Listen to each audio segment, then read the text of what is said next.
Analysis on Pennsieve runs on a compute node. That is your own AWS account, registered with Pennsieve, so the work happens on your infrastructure and Pennsieve handles the interactions. A node that has interactive functionality enabled can host notebook sessions.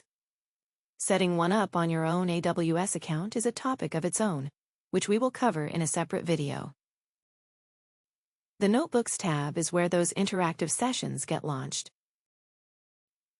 Starting a new notebook opens a short wizard. First, the kernel. We will select Python for this demo. It is possible to register multiple compute nodes, so we need to select where to run this session on.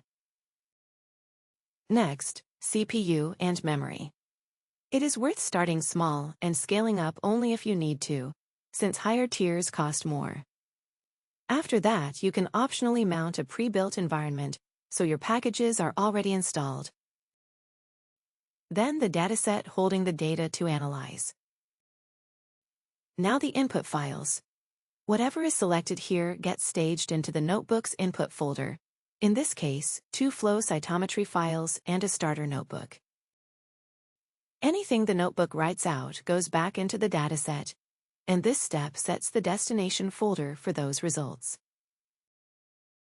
The last step reviews the whole session: kernel, compute node, resources, dataset, and inputs, and then starts the notebook.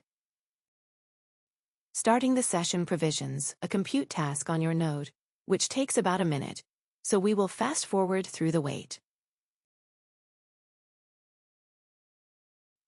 On the first run, a notice explains the essentials.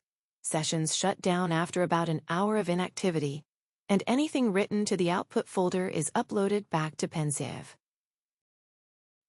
Pennsieve notices the notebook among the input files and offers to open it directly. And the staged files are right there in the input folder, both flow cytometry files and the notebook itself, ready to read straight from your code. When you are finished, ending the session stops the compute task. Saving on the way out uploads your work back to the dataset.